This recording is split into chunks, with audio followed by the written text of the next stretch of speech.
ஒரு மர்மமான மலை, ஒரு பயங்கரமான சத்தம். ஆனால் அந்த சத்தம் உண்மையில் யாருடையது தெரியுமா? அதை புரிய வைக்கும் ஒரு சஸ்பென்ஸ் கதை இது.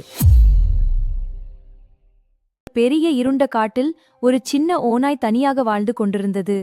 ஒவ்வொரு இரவும் அது நிலவொளியில் காட்ட சுற்றி நடந்தது. ஒரு நாள் அந்த ஓநாய் காட்டின் நடுவில் ஒரு பெரிய மர்மமான மலையை கண்டுபிடித்தது.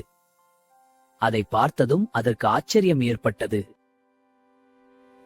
ஆர்வமாக அந்த ஓநாய் மலையை நோக்கி பெரிய சத்தமாக ஊளையிட்டது.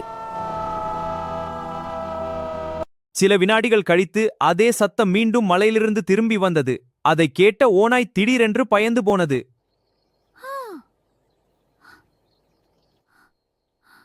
மலையின் பின்னால் இன்னொரு பெரிய ஓநாய் இருப்பதாக அந்த சின்ன ஓநாய் நினைத்தது.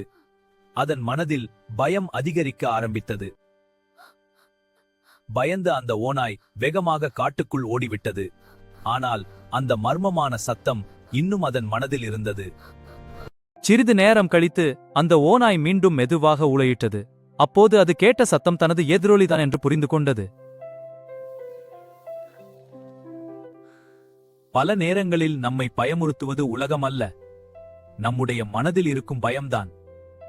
உண்மையை புரிந்து கொண்டால் பயம் மறைந்து போய்விடும். பயத்தை பார்த்து ஓடாதே, அதை புரிந்து கொள்ள முயற்சி செய்.